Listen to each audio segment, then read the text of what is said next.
ಇಂದೇ ಡೌನ್ಲೋಡ್ ಮಾಡಿ ಮತ್ತು ನಿಮ್ಮ ನೆಚ್ಚಿನ ಶೋಗಳನ್ನು ಆನಂದಿಸಿ.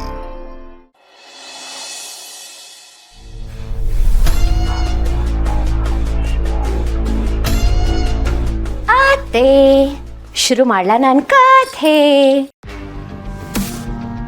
ಏನ್ ಗೊತ್ತಾತೆ, ನೀವಂತೂ ನನ್ನನ್ನು ತುಂಬಾನೇ ಚೇಂಜ್ ಮಾಡಿಬಿಟ್ಟಿದ್ದೀರಪ್ಪ. ನಿಮ್ಮ ಹತ್ರ ಮಾತಾಡದೇ ಇದ್ರೆ ನನಗೆ ದಿನ ಕಂಪ್ಲೀಟ್ ಆಗಿದೆ ಅಂತ ಅನ್ಸೋದೇ ಇಲ್ಲ. ಅದಕ್ಕೆ ಪದೇ ಪದೇ ಬಂದು ನಿಮ್ಮನ್ನ ಕೆಣಕ್ತಾ ಇರ್ತೀನಿ. ಆ್ಯಂಡ್ ಈಗ ನಾನು ಬಂದಿದ್ದು ನಿಮಗೆ ಕ್ಲಾಸ್ ತಗೊಳಕ್ಕೆ, ಐ ಮೀನ್ ನಿಮ್ಮ ಜನರಲ್ ನಾಲೆಜ್ನ ಇನ್ಕ್ರೀಸ್ ಮಾಡೋದಕ್ಕೆ.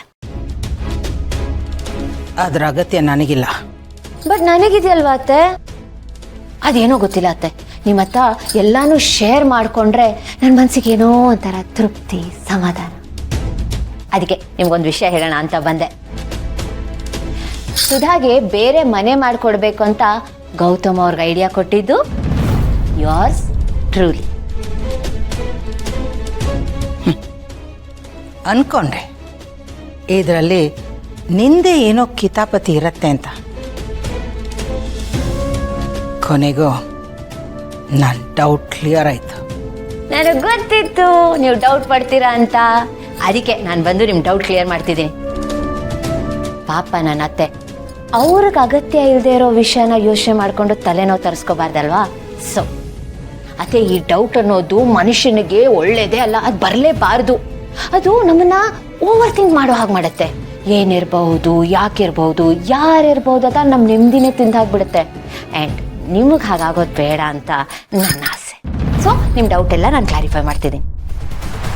ಬಟ್ ಆದರೂ ನಿಮ್ಮ ತಲೆಯಲ್ಲಿ ಒಂದು ಪ್ರಶ್ನೆ ಓಡ್ತಿದೆಯಲ್ಲ, ನಾನು ಈ ಕೆಲಸನ ಯಾಕೆ ಮಾಡಿದೆ ಅಂತ ಹೇಳ್ತೀನಿ. ನಾನಿರೋದು ಅದಕ್ಕಲ್ವಾ?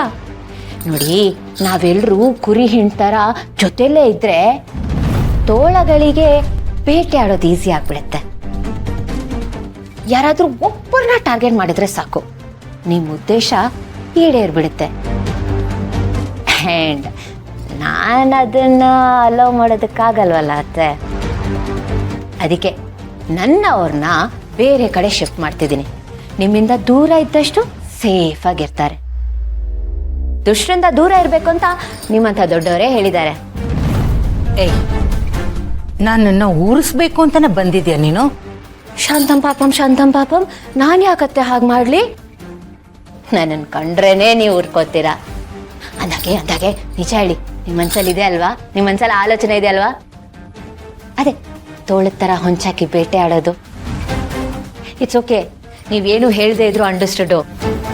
ತೋಳ ಅಂದಮೇಲೆ ಹೊಂಚಾಕೋ ಬುದ್ಧಿ ಇದ್ದೇ ಇರುತ್ತಲ್ವಾ? ಉಟ್ಕೋಣ, ಎಲ್ಲೋಗುತ್ತೆ.